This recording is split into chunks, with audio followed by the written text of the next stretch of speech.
सोचिए, एक कानून जो बनाया गया था ढाल की तरह हमारे सबसे मासूम बच्चों की हिफाजत के लिए। लेकिन तब क्या होता है जब वही ढाल एक तलवार बन जाए। आज हम इसी गंभीर सवाल की तह तक जाएंगे जो हमारी न्याय व्यवस्था की नींव को हिला रहा है। हाल ही में देश की सबसे बड़ी अदालत सुप्रीम कोर्ट ने एक ऐसी चेतावनी जारी की है जिसने पूरे लीगल सिस्टम को झकझोर कर रख दिया है। अदालत ने साफ शब्दों में कहा कि पॉक्सो अधिनियम, जिसे बच्चों की रक्षा करनी थी, आज उसका दुरुपयोग हो रहा है। उसे व्यक्तिगत दुश्मनी निकालने के लिए एक हथियार की तरह इस्तेमाल किया जा रहा है।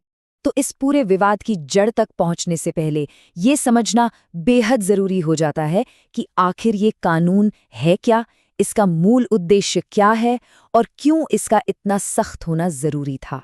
पॉक्सो अधिनियम 2012 ये महज एक कानून का नाम नहीं है, ये एक संकल्प है, एक कवच है।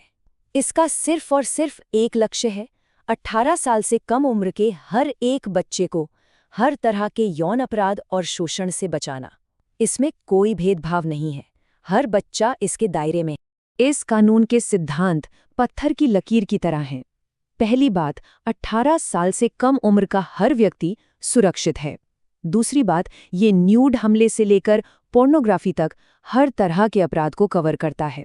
और सबसे अहम, सबसे कठोर सिद्धांत, कठोर दायित्व।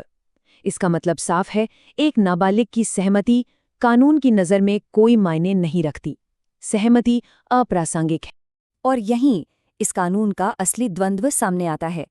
एक तरफ ये एक मजबूत ढाल है जो बच्चों को भयानक अपराधों से बचा रही है, लेकिन दूसरी तरफ, जैसा कि खुद सुप्रीम कोर्ट ने माना, इसे एक तलवार की तरह इस्तेमाल किया जा रहा है पारिवारिक झगड़ों में आपसी रंजिश निकालने के लिए, और यहाँ तक कि किशोरों के सहमति से बने रिश्तों को अपराध का रंग देने के लिए।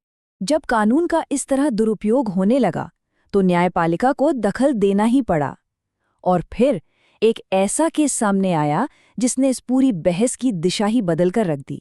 उत्तर प्रदेश राज्य बनाम अनिरुद्ध और अन्य। इस केस को याद रखिए, ये अब भारतीय कानूनी इतिहास का एक मील का पत्थर बन चुका है। इस फैसले ने एक नई और जरूरी बहस छेड़ दी है।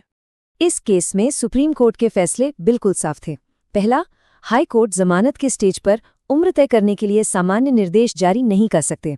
दूसरा, और ये बहुत अहम है, कोर्ट ने खुले तौर पर माना कि पॉक्सो का दुरुपयोग एक खतरा बन चुका है, एक मेनेस।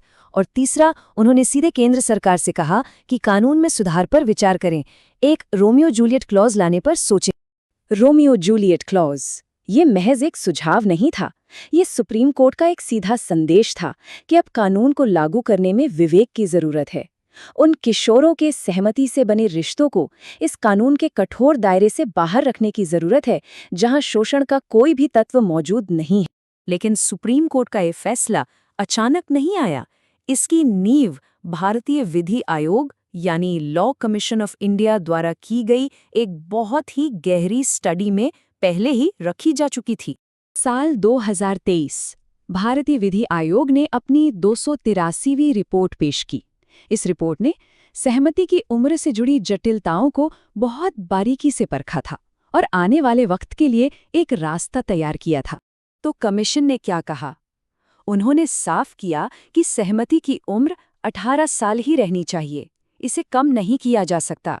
और वजह ये थी कि इसे कम करने का मतलब होता बाल विवाह और मानव तस्करी जैसे भयानक अपराधों के खिलाफ देश की लड़ाई को कमजोर करना। ये एक बेहद जिम्मेदार फैसला था। लेकिन कमीशन ने समस्या को भी पहचाना और उनका समाधान था निर्देशित न्यायिक विवेक। इसका मतलब है कानून की सुरक्षा अपनी जगह मजबूत रहे, लेकिन जब मामला 16 से 18 साल के किशोरों के बीच सहमति से बने रिश्ते का हो तो जज को सजा तय करते वक्त अपने विवेक का इस्तेमाल करने की शक्ति मिले, ताकि न्याय हो सके, अन्याय नहीं।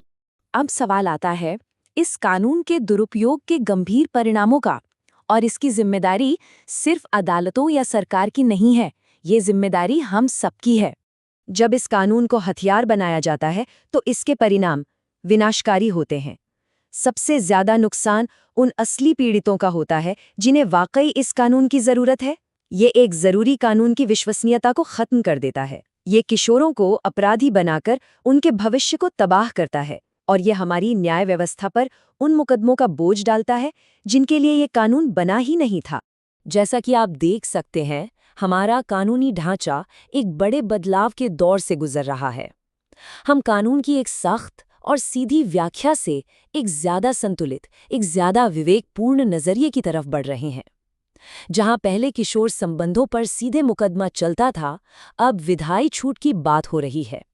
जहां सजा कठोर थी, अब निर्देशित न्यायिक विवेक की मांग है। इस पूरे विश्लेषण का सार यही है, सुरक्षा के नाम पर किसी का उत्पीड़न जायज नहीं ठहराया जा सकता।